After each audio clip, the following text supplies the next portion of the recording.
अब आया असली स्वाद। अब आया स्वाद। जब स्वाद के पड़े हो लाले तो MDH का चंकी चाट मसाला डालें। MDH का चंकी चाट मसाला। MDH। नमस्कार, बहुत स्वागत है आपका। आप देख रहे हैं ये भारत की बात है, देश का नंबर 1 न्यूज शो, और मैं हूं आपके साथ मृदुल शर्मा। होगी देश की हर बात, दिखाएंगे आपको देश और दुनिया की तमाम बड़ी खबरें। को आज की पहली बड़ी खबर आपको बताऊं, उससे पहले ये जानकारी दे दूं कि अगले 20 मिनट में जो आई लव मोहम्मद कैंपेन चल रहा है, मूवमेंट चल रहा है, उसे लेकर बहुत बड़े खुलासे हुए हैं और इसके तार कहां से जुड़े हुए हैं, आज अगले कुछ मिनटों में आपको पूरी कहानी समझा दूंगा, क्योंकि दंगा प्लान पर बहुत बड़ा खुलासा हुआ है। पहले आपको तस्वीर दिखाता हूं। देश भर में इसको लेकर कैंपेन चल रहा है, लेकिन इसी बीच गुजरात के गांधीनगर में हिंसा हो गई। देख रहे हैं आप, जिसका डर था वही हुआ। कट्टरपंथियों ने कई दुकानों को आग के हवाले कर दिया और आप देख रहे हैं रात के अंधेरे में पत्थरबाजी की गई और कई दुकानें जला दी गई।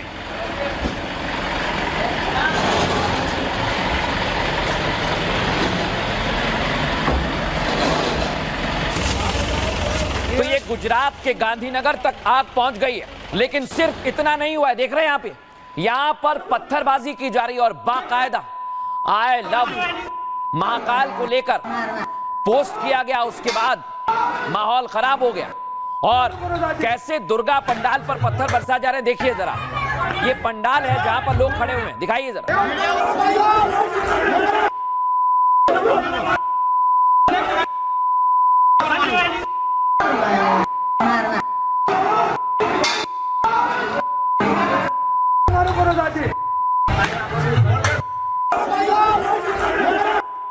देख रहे हैं दर्शकों आप, बाकायदा वहां पर दुर्गा पंडाल बना हुआ है, लेकिन वहां पर पत्थरबाजी की जा रही है। अब ये बात पत्थरबाजी से आगे बढ़ गई। ये देख रहे हैं आप, गाड़ियों को तोड़ दिया गया, कई गाड़ियों के शीशे तोड़े गए। इतना ही नहीं, पुलिस की गाड़ी को भी तोड़ दिया गया है। ये आप देखिए, तमाम गाड़ियां मैं आपको दिखा रहा हूं जहां गाड़ियां तोड़ी गई हैं। और सिर्फ इतना ही नहीं, पुलिस की गाड़ियों पर भी हमला किया गया है, उस गाड़ी पर भी तोड़ा गया है, पत्थर बरसाए गए हैं जो वहां पर खड़ी हुई थी। लेकिन दर्शकों, ये विवाद अब आगे बढ़ता जा रहा है, क्योंकि अब सीधे सीधे धमकी दी जा रही है। वो भी योगी आदित्यनाथ को ये वीडियो के माध्यम से धमकी दे रहे हैं। सुनिए जरा कैसे धमकीबाजी हो रही है। अगर तेरे अंदर दम है, तेरे अंदर पावर है ना, हम श्रीलंका के रावण नहीं, करबला के हैदर है, समझे? अल्लाह अकबर। सुन बेटा, अगर तेरे अंदर दम है, तेरे अंदर पावर है ना, हम श्रीलंका के रावण नहीं, करबला के हैदर है।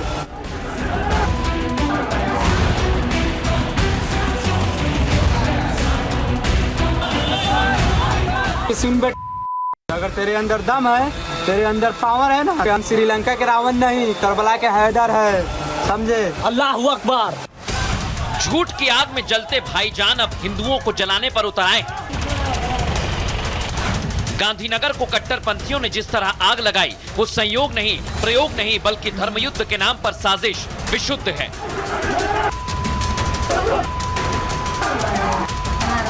एक तरफ आग लगाते कट्टरपंथी, दूसरी तरफ फायर ब्रांड योगी को धमकाकर उकसाते जिहादी। कश्मीर का मुद्दा नहीं है, जो मुसलमान कोई खामोश तो कोई बोल रहा है, कोई खामोश तो कोई बोल रहा है, ये वो मामला है। साजिश की एक एक कड़ी एक ही इशारा कर रही है, गजवाए हिंद।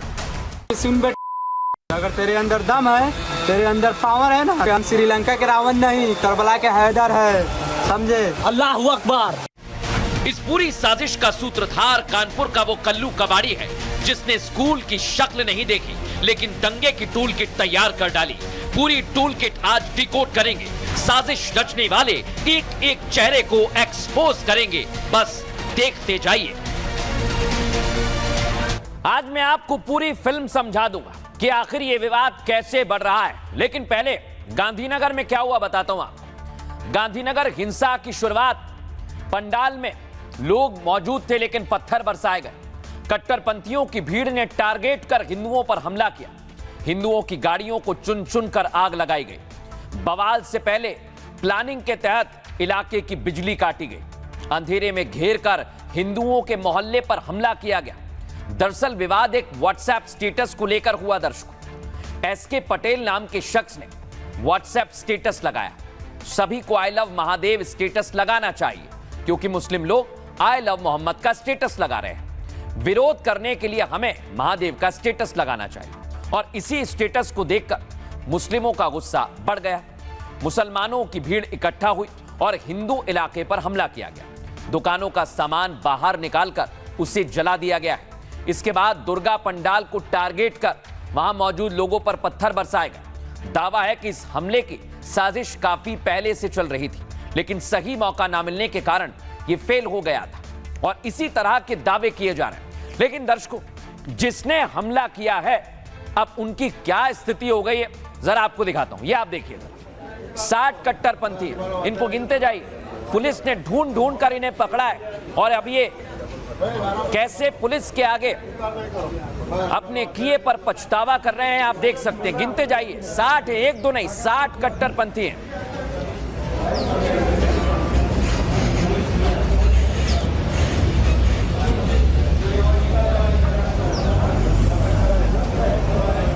तो ये वही कट्टरपंथी हैं जो पत्थर बरसा रहे थे रात के अंधेरे में, सोच रहे थे कि बच जाएंगे, लेकिन इनको पुलिस ने ढूंढ निकाला है और गिरफ्तार कर लिया। अब मैं आपको बताता हूं गांधीनगर के डीएसपी पीयूष वाजा इस पर क्या कह रहे हैं, कैसे पूरा एक्शन लिया गया, सुनिए जरा।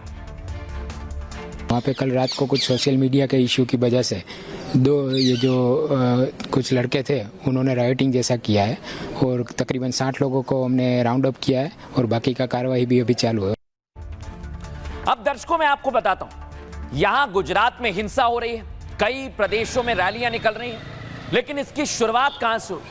इसकी शुरुआत हुई है उत्तर प्रदेश के कानपुर से, जहां इस समय पुलिस का इकबाल बुलंद है, क्योंकि पुलिस ने जो एफआईआर की उसके बाद ही यह विवाद देश भर में बड़ा होता चला गया। लेकिन अब मैं आपको दिखाता हूं कैसे इस पूरे विवाद का खुलासा हुआ है। यह आप देखिए, यह है वो कानपुर में दर्ज एफआईआर की कॉपी जो मैं आपको दिखा रहा हूं। इस एफआईआर की कॉपी में इस पूरे विवाद की सच्चाई छिपी हुई है और यह आपको किसी ने नहीं दिखाई होगी, लेकिन आज मैं आपको बताता हूं कि कैसे यह पूरा विवाद बढ़ा और आखिर एफआईआर से हिंसा कैसे भड़की। विवाद की शुरुआत होती है 4 सितंबर को 12 वफात के जुलूस के दौरान। मुसलमानों ने आई लव मोहम्मद वाली एक लाइट लगाई, लेकिन इस तरह के बोर्ड पहले कई नहीं लगे थे। यानी कानपुर में एक नई परंपरा की शुरुआत हो रही थी और आई लव मोहम्मद वाले बोर्ड का स्थानीय लोगों ने विरोध किया, तो पुलिस ने आपसी सहमति से बोर्ड दूसरी जगह लगवा दिया। इसके बाद 4 सितंबर का विवाद पूरी तरह से शांत हो गया, कुछ नहीं हुआ। यहीं से सवाल उठा कि विवाद शांत था तो फिर माहौल कैसे बिगड़ा। अब एफआईआर में क्या लिखा है ध्यान से सुनिए। एफआईआर के मुताबिक असली विवाद 5 सितंबर को शुरू हुआ, जब 12 वफात का जुलूस हिंदू मोहल्ले से निकल रहा था। इसी दौरान कुछ मुस्लिम युवकों ने साजिशन रास्ते में लगे हिंदू धार्मिक पोस्टर को जानबूझकर निशाना बनाया। 12 वफात में शामिल कुछ मुस्लिमों ने हिंदू पोस्टर को फाड़ दिया।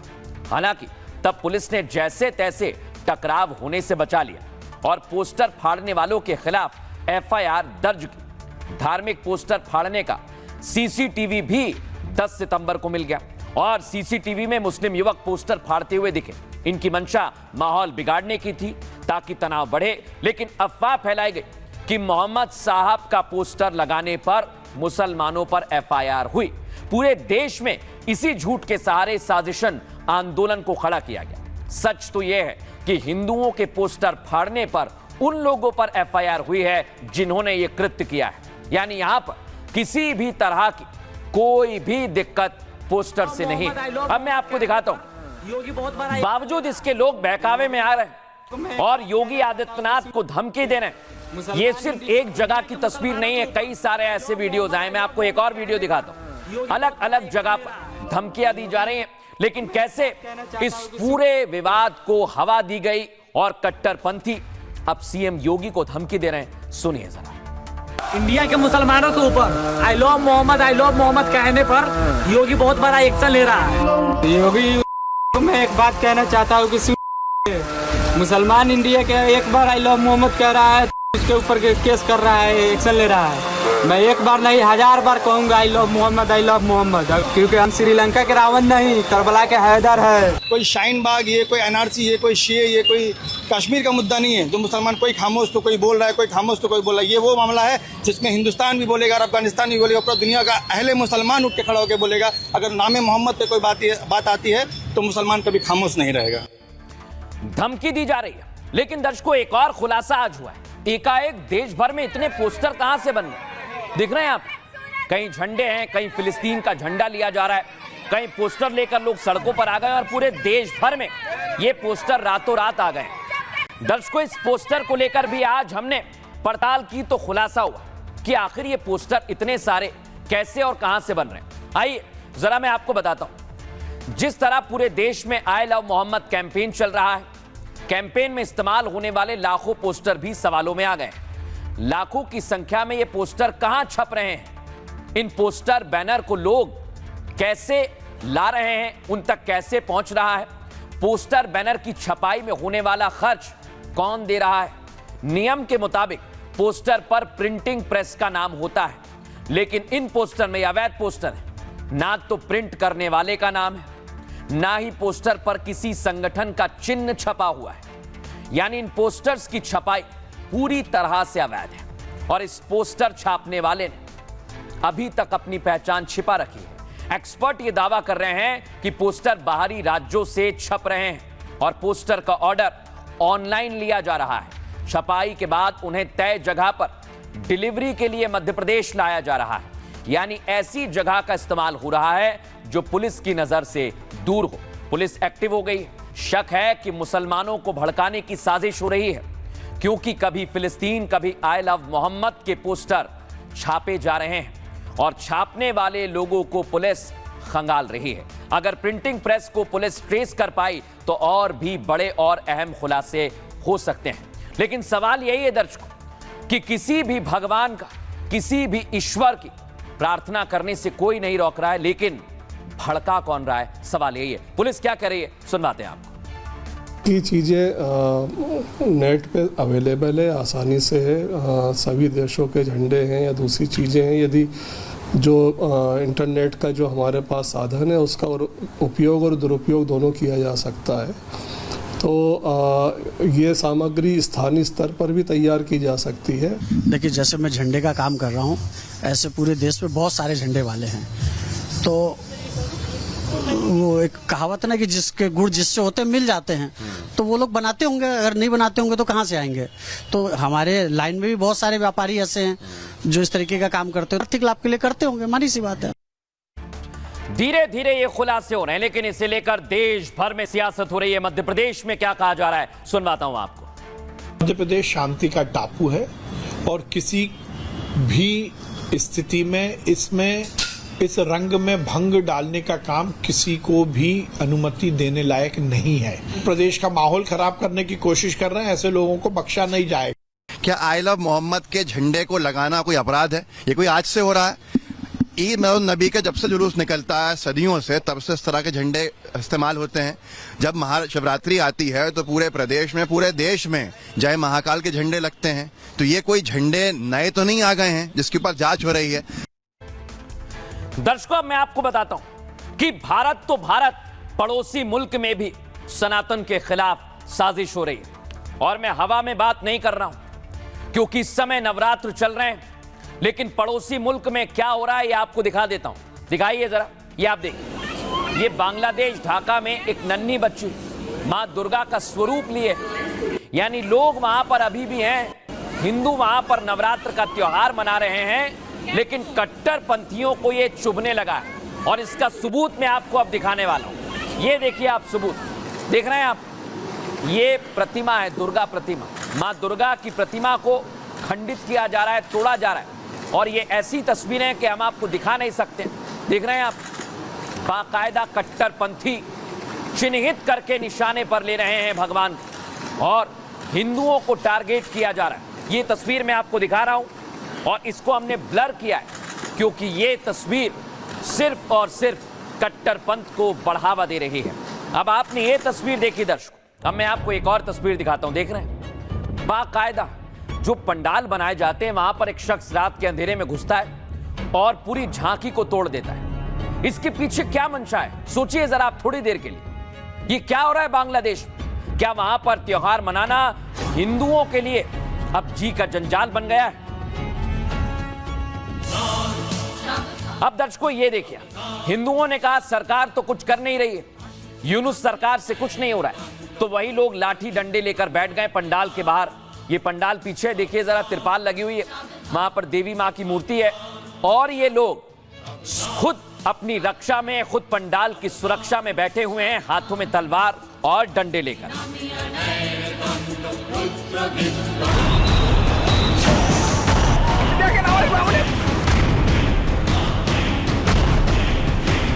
यूनुस के कट्टरपंथी हिंदुओं को चुन चुन कर निशाना बना रहे हैं, त्योहारों पर जिहादी नजर तरेर रहे हैं, जिसके खिलाफ बांग्लादेश के सनातनी हाथों में तलवार और लठ लेकर मंदिरों की रक्षा के लिए मैदान में आ गए हैं।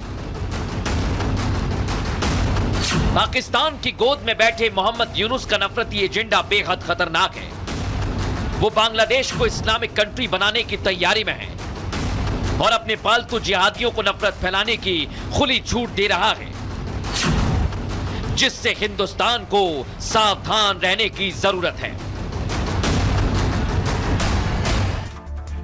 दर्शकों, कहा जाता है विनाश काले विपरीत बुद्धि, ऐसा ही इस समय बांग्लादेश में हो रहा है। दिखाता हूं मैं आपको, वहां पर दुर्गा प्रतिमा को हिंदू संभाल रहे हैं लेकिन पंडाल जला दिए जा रहे हैं। बांग्लादेश में इस्लामिक कट्टरपंथी हावी हो चुके हैं, हिंदुओं को दुर्गा पूजा नहीं की जाने दी जा रही है, धमकी दी जा रही है। कई जगह पर दुर्गा पंडाल में तोड़फोड़ भी हो चुके हैं, जिसे अंजाम देने के लिए मदरसे के लड़कों को लाया गया, जिसके बाद बांग्लादेश में हिंदू मंदिरों की सुरक्षा बढ़ा दी गई। हिंदू रात भर दुर्गा पंडाल की सुरक्षा कर रहे हैं, क्योंकि कई जगह पंडाल से ऐसी तस्वीर सामने है, मूर्ति तोड़ने वालों से लोहा लेने के लिए लठ लेकर मुस्तैद है, क्योंकि कट्टरपंथियों को मोहम्मद यूनुस का पूरा समर्थन है। मोहम्मद यूनुस खुद भारत के खिलाफ जहर उगल रहा है। यूनुस ने दोनों देशों के रिश्तों में तनाव की वजह शेख हसीना को बताया। कह रहा है कि दिल्ली से संबंधों में बड़ी अड़चन शेख हसीना है। भारत ने हसीना को शरण दी है, जिसे छात्रों ने भगाया था। भारत का यह कदम बांग्लादेश के युवाओं को पसंद नहीं आया। यानी यूनुस खुले तौर पर बांग्लादेश में हिंदुओं को धमकी दे रहा है। इसका सीधा मतलब यह है कि वहां पर हिंदुओं की रक्षा करने के बजाय ज्ञान दिया जा रहा है। सुनिए जरा। इस समय भारत के साथ हमारी दिक्कतें हैं, क्योंकि उन्होंने बांग्लादेशी छात्रों की गतिविधियां पसंद नहीं आई। भारत शेख हसीना की मेजबानी कर रहा है, जबकि छात्रों ने उन्हें हटाया था, जिसकी वजह से समस्या पैदा हुई। इससे भारत बांग्लादेश के बीच तनाव बढ़ रहा है। इसके अलावा फेक न्यूज भी सुनने में आया कि बांग्लादेश में इस्लामिक मूवमेंट हो रहा है। साथ ही बांग्लादेश की तुलना कट्टरपंथी और तालिबान से की जा रही है। मेरे खिलाफ प्रोपेगेंडा फैला रहे हैं, उनको ऐसा नहीं करना चाहिए।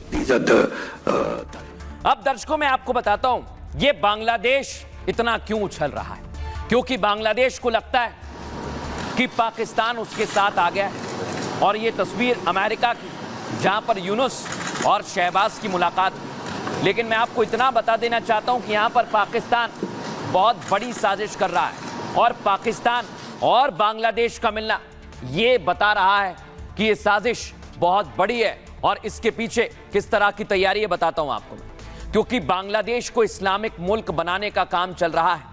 यूनुस राज में कट्टरपंथी संगठन अपने मिशन में लगे हुए हैं। इस्लामिक जिहादी तत्वों का यूनुस का शासन पूरी तरह से सपोर्ट करता है। इसके अलावा यूनुस सरकार तुर्की मॉडल पर काम कर रही है। विरोध में उठने वाली आवाजों का दमन किया जा रहा है। वहीं इस्लामिक कट्टरपंथी पूरी आजादी के साथ काम कर रहे हैं, जिनमें अल कायदा और हिजबुत तहरीर जैसे आतंकी संगठन हैं। और बांग्लादेश में कट्टरपंथियों को पाकिस्तान से प्रेरणा मिली है, जहां सेना की छत्र छाया में जिहादी चरमपंथी बने जा रहे हैं। लेकिन इसके उलट बांग्लादेश की सेना कट्टरपंथियों के खिलाफ है। ऐसे में अब यूनुस का अगला टारगेट सेना को कमजोर करना है। उसकी जगह ईरान की तर्ज पर एक इस्लामिक आर्मी बनाना है, और इसके लिए वो पूरी तरह से जुट गए हैं। लेकिन दर्शकों, मैं आपको बताता हूं, योगी आदित्यनाथ ने एक दिन कहा था कि कैसे ये साजिश की जा रही है। सुनिए जरा। याद करिए 1947 में पाकिस्तान के अंदर हिंदुओं की संख्या ये 20% थी, आज ये 2% रह गई है। बांग्लादेश के अंदर हिंदुओं की आबादी 28% थी, 28 से 30% थी, आज ये घट करके 8% रह गई है। और पिछले 6 महीने से आपने देखा होगा बांग्लादेश के अंदर किस प्रकार के हमले हो रहे हैं, किस प्रकार के कत्लेआम हो रहे हैं, किस प्रकार की बर्बरता मंदिरों पर और वहां के गुरुद्वारों पर हो रहा है, ये किसी से छुपा हुआ नहीं है। बहनों और भाइयों, ये तुष्टीकरण की राजनीति है। जब तक देश के अंदर चलेगी, जब तक वैमनस्यता इस देश के अंदर इसी प्रकार से चलता रहेगा और गुमराह करने की रणनीति इसी प्रकार से चलती रहेगी। देखा आपने दर्शकों, हमें सचेत रहना होगा क्योंकि ऐसे ही विदेशी ताकतें भारत में भी हंगामा करना चाहती हैं और उसका उदाहरण यह है। लेह में मैंने आपको कल दिखाया था, जबरदस्त बवाल हुआ है, लेकिन आज लेह लद्दाख का विलन कौन है ये वहां के लोग भी पूछ रहे हैं। मैं आपको कुछ सबूत देने वाला हूं। ये आप देख रहे हैं, ये जो हिंसा हुई है, ये बवाल हुआ है, ये पत्थरबाजी हुई है, सीआरपीएफ की गाड़ी को जलाया गया है, ये ऐसे ही नहीं हो गया है। इसके पीछे कई संगठन हैं, कई लोग जुड़े हुए हैं। मैं आपको अगली तस्वीर दिखाता हूं। यह है सोनम वांगचुक, यही वहां पर आंदोलन कर रहे थे, प्रदर्शन कर रहे थे, लेकिन इन्होंने कैसे भड़काया ये आपको सबसे पहले सुनवा देता हूं।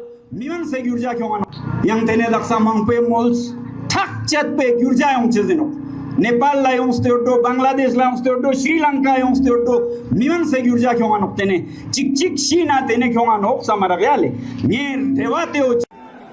सोनम वांगचुक क्या कह रहे हैं ये भी आपको दिखाता हूं और देखिए कैसे इसका खुलासा हुआ है। रिपोर्ट।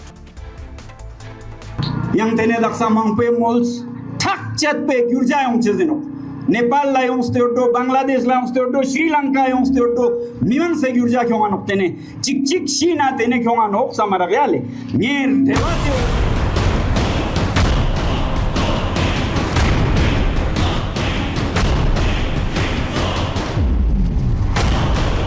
लेह लद्दाख जैसे जन्नत को जहन्नुम बनाने के पीछे कौन है, किसने साजिश रची, किसने जेंजी को भड़काया, परत दर परत खुलासा हो रहा है।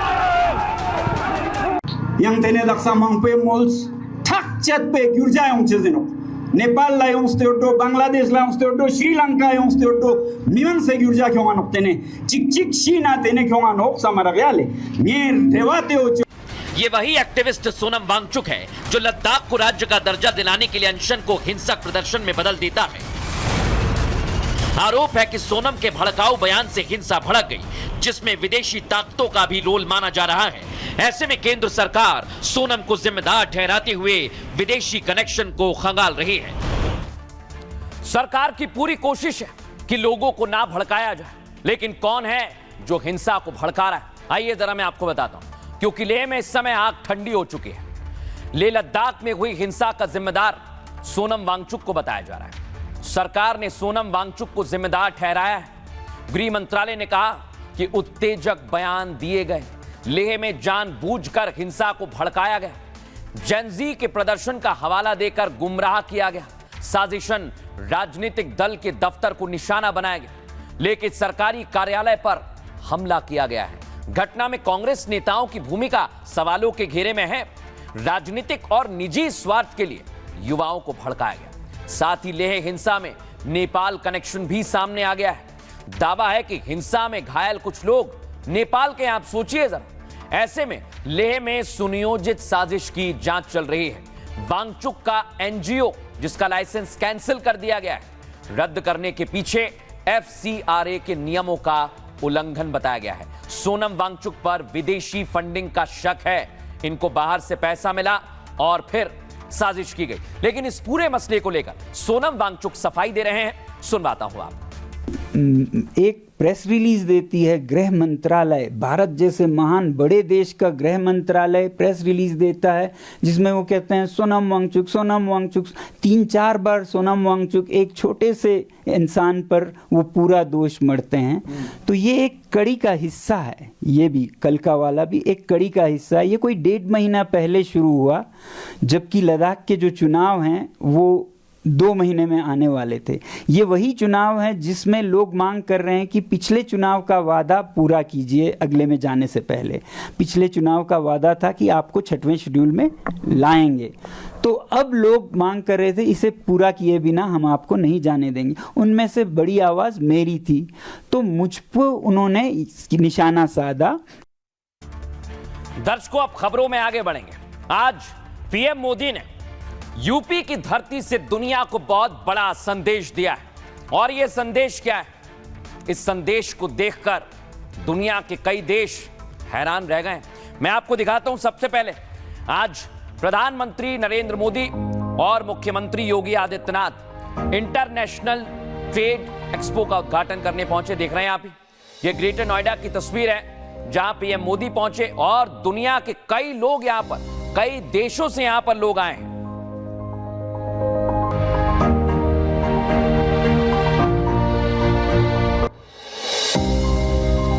तो देखा, ट्रेड फेयर का आज इनॉग्रेशन हो गया, 5 दिन चलेगा। फिल्म निर्माता बोनी कपूर आज मिले हैं। देख रहे हैं आप, उत्तर प्रदेश में फिल्मों को बढ़ावा दिया जा रहा है, उस दिशा में भी ये बहुत बड़ा कदम है। आज खुद बोनी कपूर से प्रधानमंत्री नरेंद्र मोदी की मुलाकात हुई है। अर्जुन कपूर भी उनके साथ मौजूद रहे।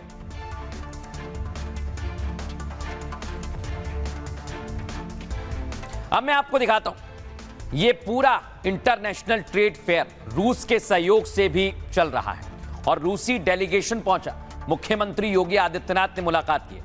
जापान से भी एक डेलीगेशन आया। देखिए, ये रूस के डेलीगेशन के साथ मुलाकात की मुख्यमंत्री योगी आदित्यनाथ ने और जापान के प्रतिनिधियों से भी मुख्यमंत्री योगी मिले और बताया कि उत्तर प्रदेश में बनने वाली ब्रह्मोस पाकिस्तान में अच्छों को छका रही है और पाकिस्तान ब्रह्मोस के नाम से ही कांपने लगा है।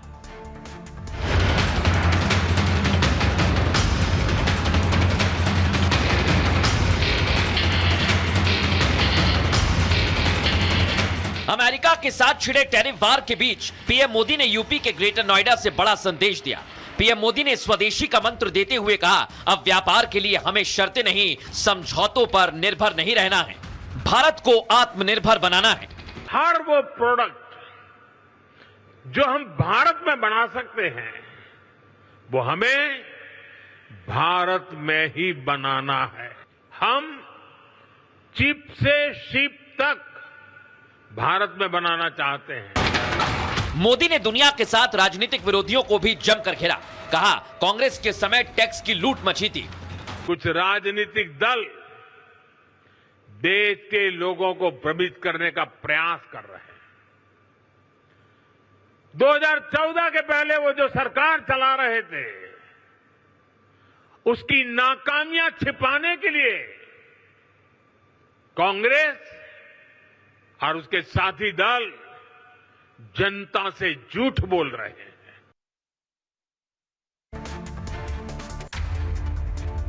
देखा, पीएम मोदी ने आज खुलासा कर दिया।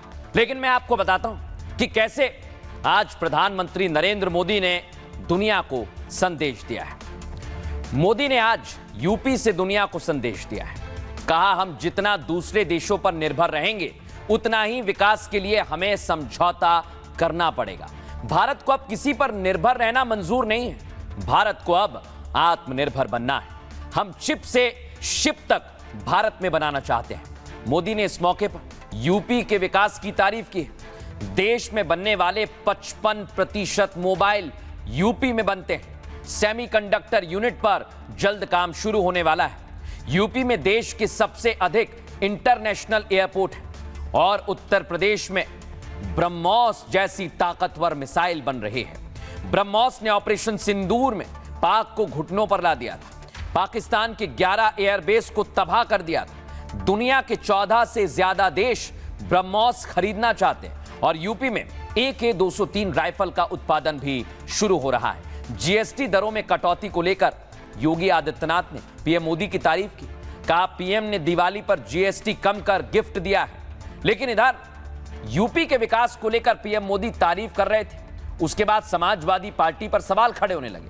सोशल मीडिया पर लोग पूर्व की समाजवादी पार्टी सरकार को ट्रोल करने लगे। लोगों ने लिखा ब्रह्मोस बन रही है, पहले कब्रिस्तान बनता था, सैफई में महोत्सव होता था, हज हाउस का विकास होता था, हर जिले में एक माफिया अपनी सत्ता चलाता था, अब बुलडोजर माफिया को खत्म कर रहा है और उत्तर प्रदेश में विकास हो रहा है।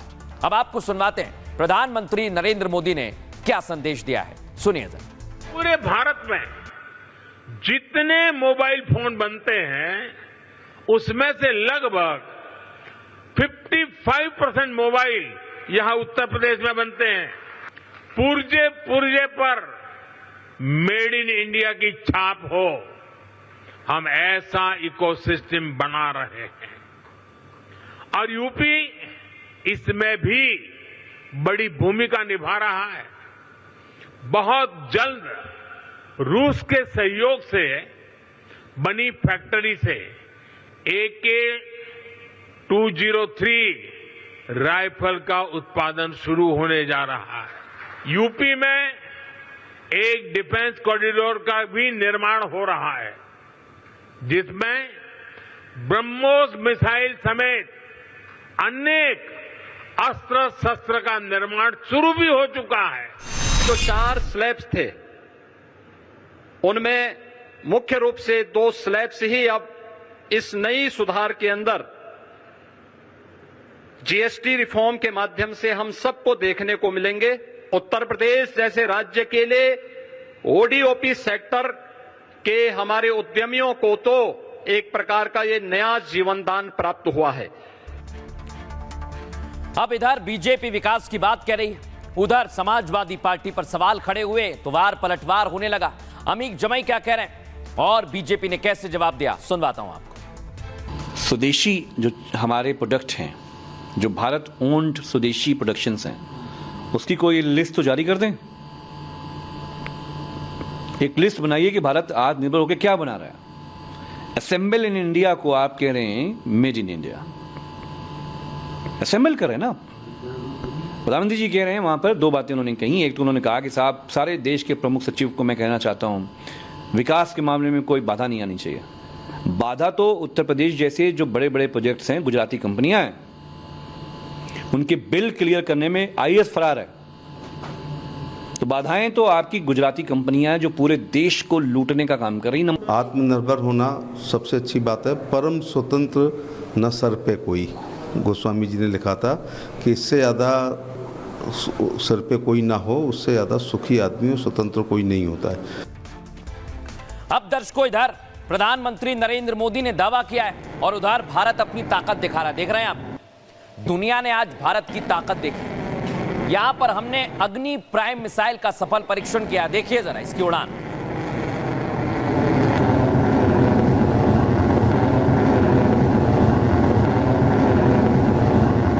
तो ये उपलब्धि भारत ने हासिल की है और आज इसे लेकर रक्षा मंत्री राजनाथ सिंह ने बधाई दी।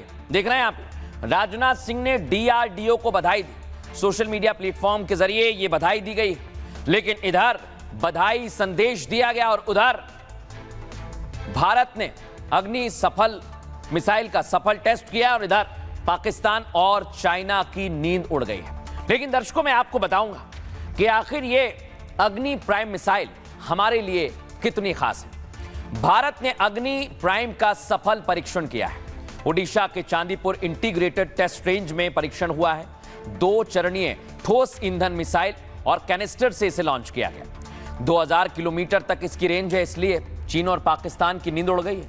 यह मिसाइल परमाणु हथियार ले जाने में भी सक्षम है। मिसाइल की रेंज में पूरा पाकिस्तान है। चीन के कई इलाके भी इस मिसाइल की जद में है। मिसाइल का निशाना अचूक है। पाकिस्तान का मिसाइल डिफेंस सिस्टम कमजोर है और भारत की न्यूक्लियर ट्राइड काफी मजबूत है। अग्नि प्राइम मिसाइल का वजन कम है, हल्की है। ये मोबाइल लॉन्चर भी फायर किया जा सकता है, मोबाइल लॉन्चर से भी इसे फायर किया जा सकता है। और भारत में पहली बार ट्रेन से अग्नि प्राइम मिसाइल का टेस्ट किया गया है। रूस, चीन और नॉर्थ कोरिया के बाद ऐसा करने वाला भारत चौथा देश बन गया है। इसके लिए ट्रेन को विशेष रूप से डिजाइन किया गया है।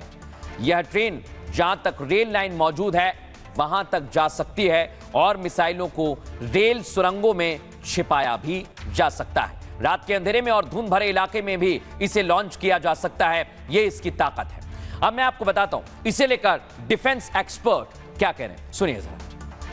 आज का युद्ध जैसे हम देख रहे हैं किस प्रकार से ड्रोन और मिसाइल्स का युद्ध, हमने देखा किस प्रकार से ऑपरेशन सिंदूर में मिसाइल्स का भरपूर इस्तेमाल किया गया।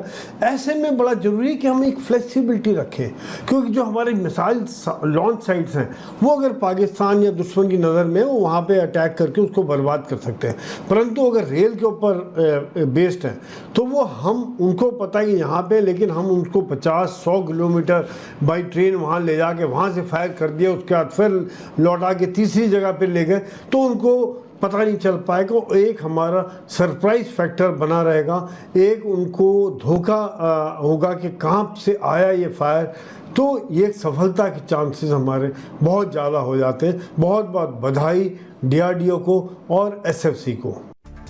अब दर्शकों में आज आपको एक और ताकत भारत की दिखाने वाला हूं। आइए जरा दिखाते हैं आपको। भारत को जल्द रक्षा मंत्रालय और HAL के बीच डील हो गई है। 97 तेजस Mk-1A मिलने वाले हैं। ये भारत की ताकत को और ज्यादा बढ़ा देंगे। और आपको मैं तस्वीर दिखाता हूं जब प्रधानमंत्री नरेंद्र मोदी ने उड़ान भरी थी और तभी कहा गया था कि ये भारत में मील का पत्थर साबित होंगे और अब बड़ी डील हुई है, जल्द ये भारत को मिलने वाले हैं। लेकिन दर्शकों इधर तेजस मिल रहा है और इधर भारत का हर नागरिक याद कर रहा है MiG-21। अब ये रिटायर होने वाला है दर्शकों, यानी इसकी सेवाएं समाप्त हो जाएंगी और इसे अंतिम विदाई कल यानी 26 तारीख को दी जाने वाली। लेकिन मैं आपको बताता हूं कि मिग की ताकत क्या थी और तेजस कैसा है। रक्षा मंत्रालय HAL के बीच डील हुई है। वायुसेना को 97 तेजस Mk-1A मिलने वाले हैं और प्रधानमंत्री नरेंद्र मोदी ने इसको उड़ाया भी था। लेकिन आज 60 साल तक देश की आसमानी सुरक्षा करने वाला MiG-21 लड़ाकू विमान शुक्रवार को अलविदा कह देगा।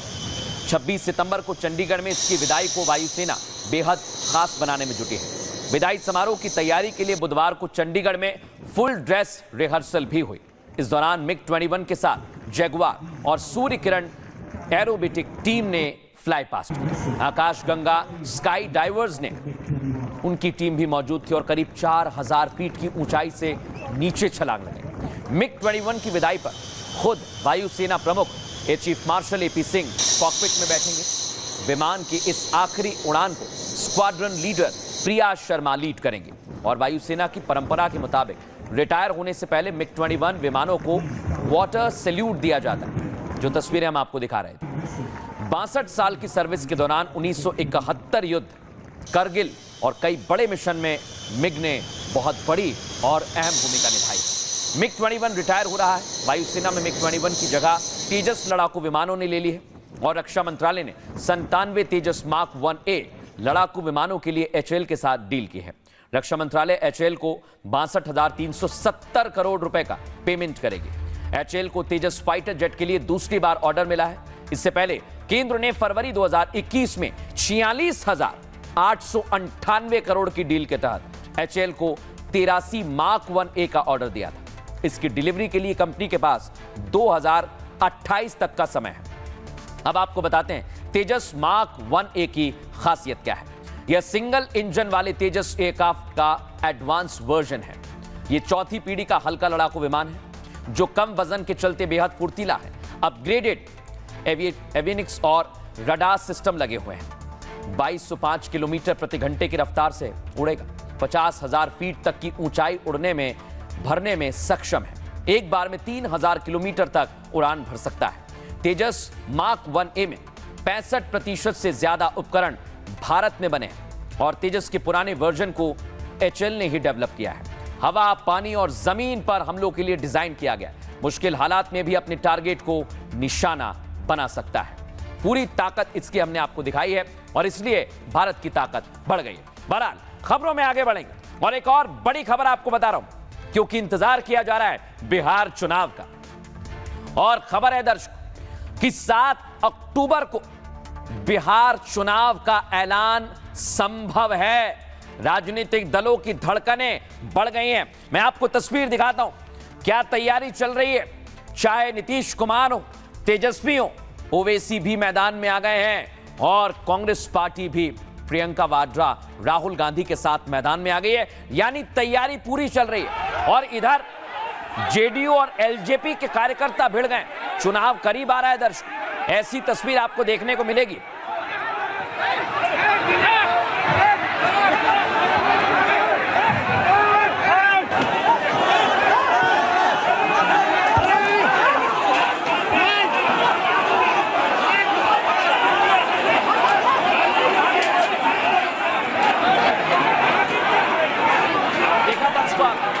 यानी जेडीयू एलजेपी के बीच अभी सीट को लेकर मोर्चेबंदी हो रही है, लेकिन उससे पहले यहां कुर्सी मार होने लगी। और बिहार के मुजफ्फरपुर से ये तस्वीर आपको दिखा रहा हूं। आगे बढ़ते हैं और आपको एक और तस्वीर दिखाता हूं, क्योंकि नीतीश कुमार अलग अलग दौरे कर रहे हैं। चुनाव करीब है, चुनावी दौरे शुरू हो गए। लोग पेड़ पर चढ़कर नीतीश कुमार को देख रहे हैं और बड़ी संख्या में यहां पर लोग आए हैं।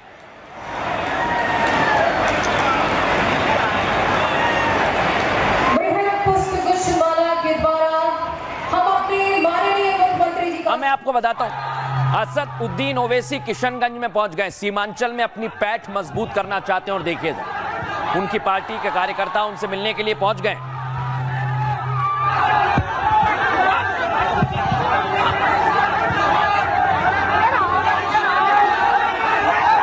तो यहां पर असद उद्दीन ओवैसी और रैलियों में दावा किया जा रहा है जबरदस्त भीड़ है, फूल बरसाए जा रहे हैं। यानी असद उद्दीन ओवैसी मैदान में आ गए हैं और बिहार में धड़कन बढ़ने वाली है।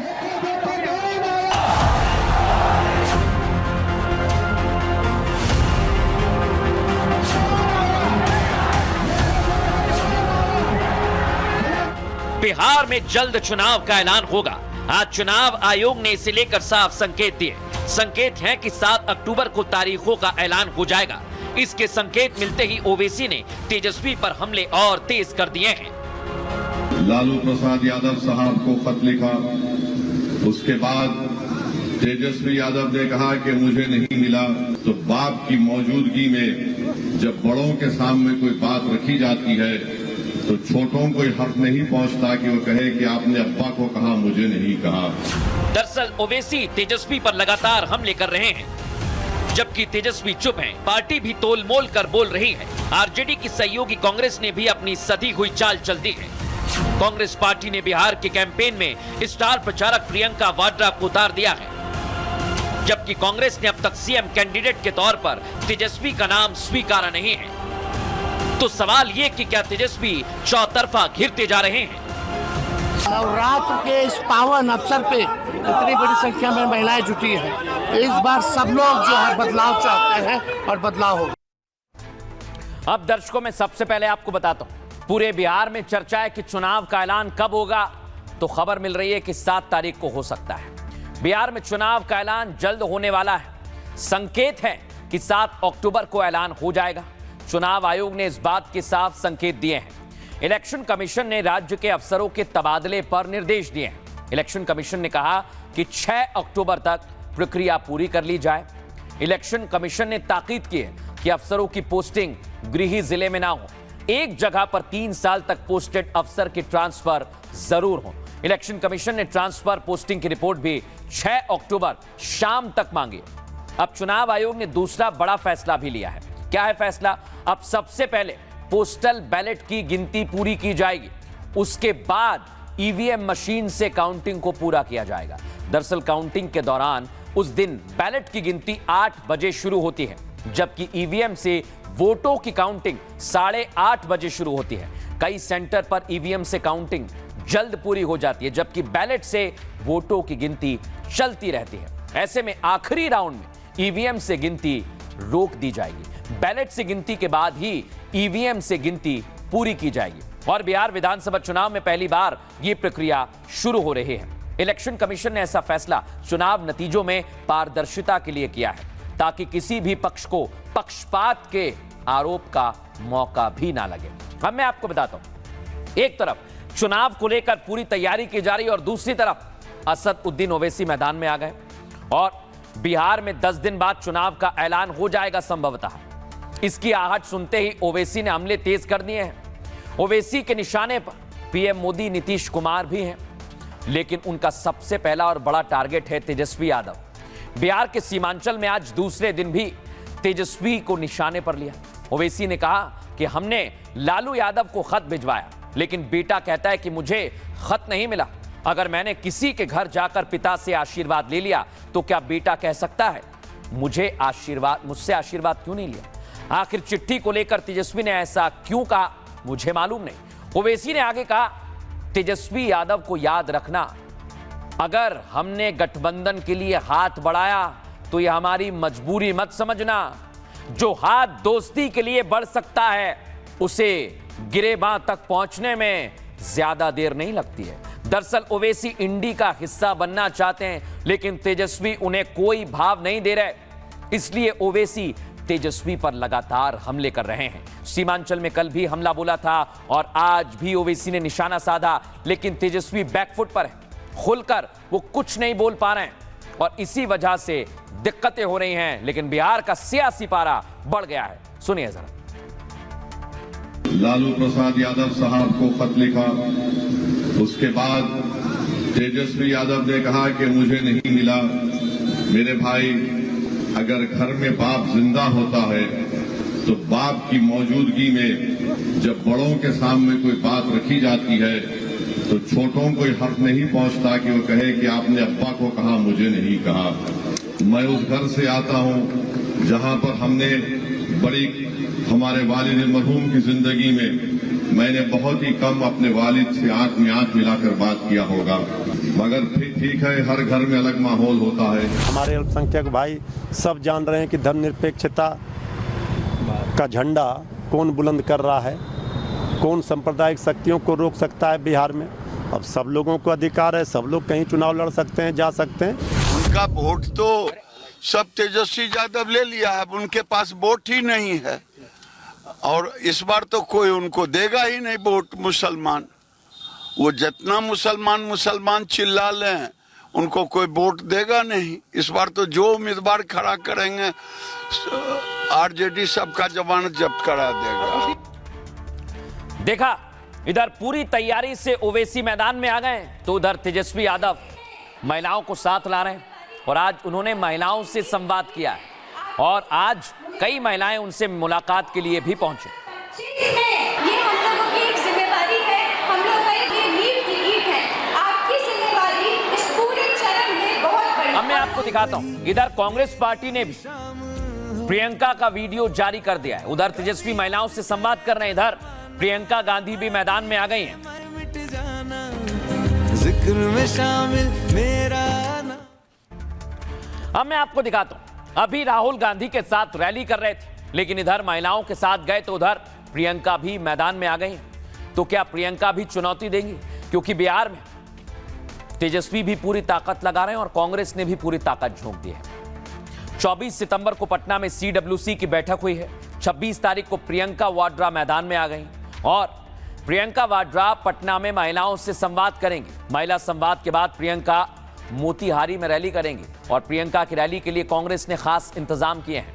पूरी कांग्रेस पार्टी से सफल बनाने के लिए मोतिहारी में है। पिछले 1 महीने में प्रियंका का यह दूसरा बिहार दौरा है। पिछली बार वो राहुल की वोट यात्रा में शामिल होने पहुंची थी। प्रियंका की चुनावी रैली तेजस्वी यादव की मुश्किल बढ़ा रही है। कांग्रेस ने अब तक तेजस्वी यादव को सीएम कैंडिडेट नहीं बनाया है। तेजस्वी यादव अपने मंचों से बात कहते रहे हैं, लेकिन इसे लेकर कैसे सियासी पारा बढ़ता ही जा रहा है, सुनिए जरा। एक संवाद का कार्यक्रम है, महिला संवाद में प्रियंका गांधी जी आएंगी और पूरे बिहार में विभिन्न क्षेत्रों में महिलाएं जो काम करती हैं, आशा वर्कर, आंगनवाड़ी वर्कर, जीविका दीदी, कामगार यूनियन जितनी महिलाओं की हैं, घरेलू हिंसा के ऊपर और महिला उत्पीड़न के ऊपर, पूरे बिहार में महिला उत्पीड़न और ये जो बात मैंने गिनाया, जो स्कीम्स के साथ लगे हुए हैं महिलाएं, उनकी उत्पीड़न की कहानियां आपके सामने बयान होंगी। आज जब वो आएंगी और इतना अच्छा फ्लाईओवर युक्त और इतने ज्यादा सुविधाओं से युक्त बिहार देखेंगे तो उनको भी अच्छा लगेगा। मुझे पूरा विश्वास है उन्हें बापू सभागार जरूर जाना चाहिए जहां। दर्शकों, अब खबरों में आगे बढ़ेंगे और आज एक और बड़ी खबर आपको बताने वाला हूं, क्योंकि डोनाल्ड ट्रंप अमेरिका, भारत और मोदी से डील को बेताब है और कई बार वो संकेत दे रहे हैं। अब आपको दिखाता हूं मैं। डोनाल्ड ट्रंप पीएम मोदी को बर्थडे पर विश करते हैं, उन्हें ग्रेट बताते हैं। तब से कहा जा रहा है कि भारत और अमेरिका के रिश्ते सुधर रहे हैं और अमेरिका बेचैन है। लेकिन अब मैं आपको एक और तस्वीर दिखाने वाला हूं। अमेरिका, ये है क्रिस राइट, ये ट्रंप के साथ हैं और ये भारत के साथ अच्छे रिश्तों की बात कह रहे हैं। उनका कहना है कि भारत के साथ हमें अच्छे रिश्ते रखने चाहिए। और इतना ही नहीं, ट्रंप के सलाहकार कई सारे साथी पहले भी तारीफ कर चुके हैं और अब तो फिनलैंड के राष्ट्रपति ने भी कह दिया है कि चाहे प्रधानमंत्री मोदी हो, भारत हो, साथ बहुत जरूरी है। लेकिन मैं आपको बताता हूं कैसे दुनिया में डंका भारत का बज रहा है और इसे लेकर कैसे डोनाल्ड ट्रंप बेताब नजर आ रहे हैं। बार बार वो इसे लेकर कैसे संकेत दे रहे हैं, आइए जरा मैं आपको दिखाता हूं। अमेरिका भारत से बेहतर रिश्तों के लिए बेचैन है, लेकिन टैरिफ विवाद अब तक सुलझा नहीं है। इस बीच ट्रंप के सहयोगी का रिश्तों की बेहतरी पर बयान आया है। यह है क्रिस राइट। उन्होंने कहा वो भारत के बहुत बड़े फैन हैं। क्रिस राइट अमेरिका के ऊर्जा सचिव भी हैं। उन्होंने कहा अमेरिका भारत से हर क्षेत्र में बेहतर रिश्ते चाहता है, इसलिए रूस से तेल की खरीद पर विचार करने को कहा है। अमेरिका इसे लेकर भारत से आस लगा रहा है कि भारत किसी भी देश से तेल खरीदे, लेकिन रूस से ना खरीदे। क्रिस ने कहा कि अमेरिका भारत के साथ अपना उज्जवल भविष्य देखता है। सिर्फ अमेरिका नहीं, दूसरे देश भी भारत का लोहा मान रहे हैं। फिनलैंड के राष्ट्रपति हैं अलेक्जेंडर स्टब। उन्होंने भविष्य में भारत को सुपर पावर बताया है। हेलसिंकी सिक्योरिटी फोरम से स्टब ने भारत को लेकर बड़ा बयान दिया। अलेक्जेंडर स्टब ने यूरोप को भारत से बेहतर रिश्ते रखने की सलाह दी है। स्टब ने कहा भारत एक अलग और खास ताकत रखने वाला देश है। उन्होंने कहा कि वैश्विक शांति के लिए भारत का अहम रोल रहेगा। इससे पहले यूक्रेन के राष्ट्रपति ज़ेलेंस्की ने भी मोदी की तारीफ की थी। इटली की पीएम जॉर्जिया मेलोनी भी पीएम मोदी की तारीफ कर चुके हैं और शांति के लिए बार बार कह चुके हैं। लेकिन आपको बताते हैं क्रिस राइट इसे लेकर क्या कह रहे हैं और फिनलैंड के राष्ट्रपति कैसे मोदी की तारीफ कर रहे हैं, सुनिए। भारत रूस और चीन जैसा नहीं है। भारत एक उभरती हुई महाशक्ति है और अमेरिका व यूरोप का घनिष्ठ सहयोगी है। पश्चिम को भारत के साथ मिलकर काम करना चाहिए। हम भारत को दंडित नहीं करना चाहते, हम युद्ध समाप्त करना चाहते हैं और हम भारत के साथ अपने संबंध बढ़ाना चाहते हैं। हम चाहते हैं कि भारत तेल खरीदने के लिए हमारे साथ काम करे। आप धरती पर मौजूद हर देश से तेल खरीद सकते हैं, सिर्फ रूसी तेल से नहीं। यह हमारी स्थिति है।